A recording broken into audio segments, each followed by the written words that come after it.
여러분, 안녕하세요. 오늘 해설에서는 좀 독특한 주제를 다뤄볼 건데요. 가족 안에서 계속 대물림되는 트라우마, 그리고 흔히 우리가 신병이라고 부르는 현상에 대한 아주 흥미로운 자료를 분석해 보려고 합니다. 보통 이런 주제 들으면 좀 으스스한 미신이나 공포 영화부터 떠올리시잖아요. 그런데 오늘 살펴볼 내용은 그런 초자연적인 공포가 아닙니다. 오히려 완전히 패러다임을 뒤집어서 아주 논리적이고 심리적인 관점으로 접근하거든요. 자, 그럼 이 놀라운 통찰을 함께 따라가 보시죠. 자, 본격적으로 들어가 볼까요? 오늘 살펴볼 해설의 전체 로드맵입니다. 1번, 아들들의 기이한 증상부터 시작해서요. 2번, 맹목적 믿음의 원인. 3번, 신과 산신벌에 대한 새로운 정의. 4번, 아이들이 고통받는 진짜 이유. 그리고 마지막 5번, 정법을 통한 치유까지 빠르게 짚어보겠습니다. 그럼 바로 첫 번째 섹션, 아들들의 기이한 증상입니다. 이 철학을 제대로 이해하려면 한 가족의 아주 절박한 사연부터 시작해야 하는데요. 강연 자료에 23살, 18살 두 아들을 둔 어머니의 이야기가 나옵니다. 어느 날 23살 큰아들이 자고 일어나더니 이렇게 말하는 거예요. 엄마, 꿈에 임금님 한복을 입은 사람이 나타났어요. 그리고는 가슴속에 불이 나는 것 같다고 하면서 학교, 친구, 사회, 그냥 모든 걸 다 끊어버리고 방에 틀어박힙니다. 멀쩡하던 아들이 갑자기 세상과 단절해버렸으니 진짜 부모 입장에서는 억장이 무너지잖아요. 그런데 이게 하루아침에 일어난 일이 아닙니다. 타임라인을 한번 보실까요? 사실 8년 전에 작은 아들한테 먼저 이상 증세가 와서 어머니가 생전 처음 점집을 찾아가 구술했어요. 조상의 한이 맺혔다는 말을 철석같이 믿은 거죠. 근데 구술하고 나서 상황이 나아지기는커녕 불과 보름 뒤에 방금 말씀드린 큰아들의 한복금 사건이 터져버린 겁니다. 설상가상으로 작은 아들은 초중학교 3학년 때 학교 규칙을 싹 다 거부하더니 결국 최근엔 고등학교 입학한 지 딱 이틀 만에 자퇴를 해버렸습니다. 어머니는 나름대로 전통적인 무속의 힘을 빌려서 어떻게든 고쳐보려고 했는데 상황은 완전히 걷잡을 수 없이 악화된 거죠. 섹션 2, 맹목적 믿음의 원인입니다. 자, 이 표를 보시면 아주 기가 막힌 현실이 드러나는데요. 가족이 이렇게 위기에 처하면 본능적으로 밖에서 답을 찾게 되잖아요. 그런데 어디를 가느냐에 따라 진단이 확확 바뀝니다. 무속인한테 가면 아유, 신을 안 받아서 그래, 조상 저주야 이러고, 절에 가면 부처님께 기도를 덜해서 그래요. 교회 가면 믿음이 부족해서 사탄이 껴서 그래. 심지어 수련단체 가면 우리 수련을 받아야 낫습니다 이러거든요. 강연자는 이런 기관들이 문제의 원인을 다 외부의 무언가로 돌려버린다고 꼬집습니다. 그러니까 마음이 약해진 사람들은 희생양을 찾아서 이리저리 끌려다니며 수년 동안 아까운 시간만 허비하게 된다는 거죠. 여기서 아주 중요한 핵심이 나옵니다.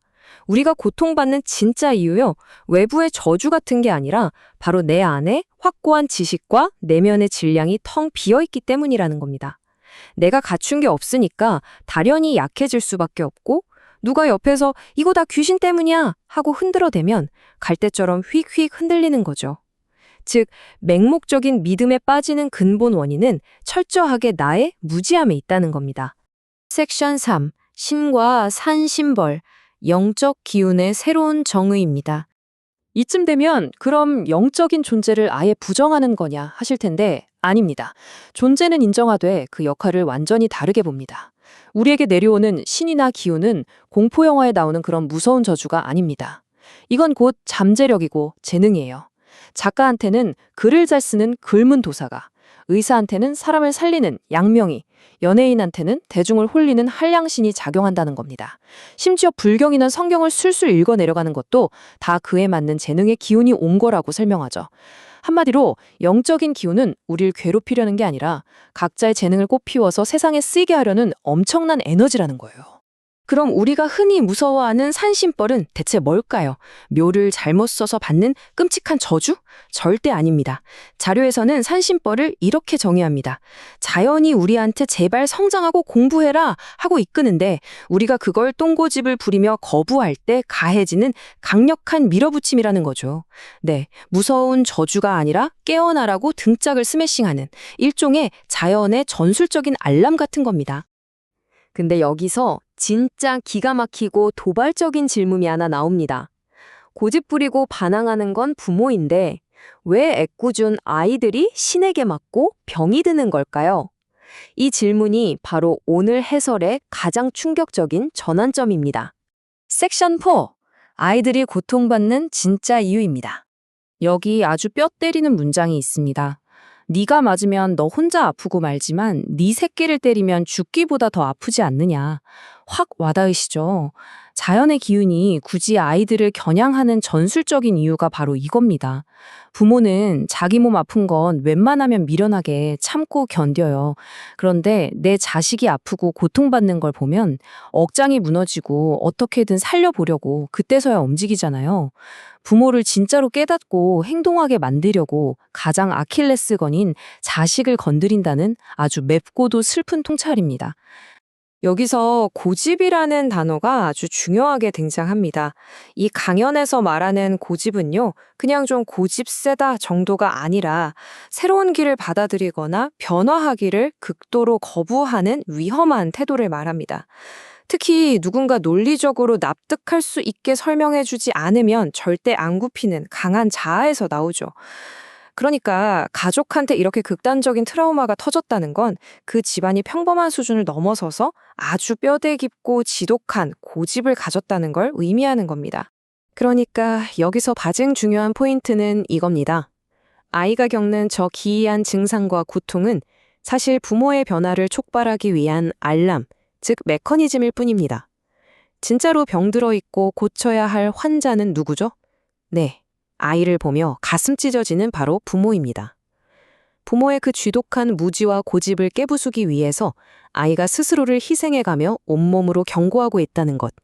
이것이 대물림되는 가족 트라우마의 진짜 실체입니다. 마지막 섹션 5, 정법을 통한 치유입니다. 화면에 숫자 3이 보이시죠? 강연자는 단호하게 경고합니다. 당장 똑딱 고쳐지는 마법이나 요행은 없다고요. 최소 3년은 스스로 공부하고 내면을 채우겠다는 각오가 필요하다는 겁니다. 물론 3년을 다 안 채워도 진짜로 내 고집을 탁 내려놓고 한 5개월에서 6개월만 묵묵히 노력해도 벌써 눈에 띄는 변화가 시작된다고 강조합니다. 이 치유 방법은 아주 명확한 단계로 나뉩니다.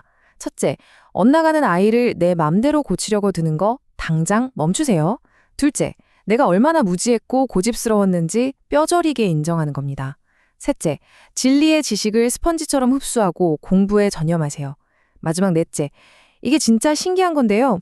부모인 나의 내면 퀄리티가 높아지면요. 내가 애를 억지로 끌고 오지 않아도 내 바뀐 에너지의 영향을 받아서 아이가 자연스럽게 치유되어 돌아옵니다.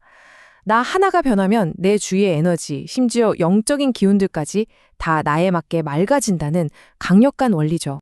이걸 강연자는 역사적 프레임으로도 설명해요.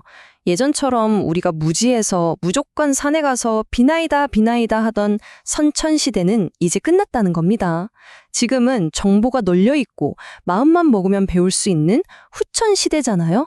맹목적으로 신한테 매달리는 그 낡은 지팡이는 이제 확 던져버리고 적극적으로 공부해서 스스로 힘을 갖춰야 하는 시대가 왔다는 뜻입니다. 자, 이 내용이 오늘 해설의 궁극적인 해답이자 알파와 오메가입니다. 아이를 고치려 들지 마라, 나를 고쳐라. 정말 가슴 먹먹해지는 문장 아닌가요? 부모가 자기 내면을 진정으로 성찰하고 책임을 질 때 비로소 진짜 치유가 흘러나옵니다. 왜냐고요? 아이는 지금까지 그 무지한 엄마를 깨우기 위해 자기 인생을 던져 희생하고 있었던 거니까요. 오늘 해설을 마무리하면서 여러분께 한 가지 질문을 던지고 싶습니다. 신병이나 트라우마 같은 좀 극단적인 이야기로 시작했지만 사실 이건 우리 삶 전체를 꿰뚫는 메시지잖아요. 여러분은 어떠신가요? 살면서 내 고집과 내 부족함을 돌아보기보다는 그냥 주변 환경 탓하고 외부에서 희생양을 찾아서 원망만 하며 살고 있지는 않으신가요?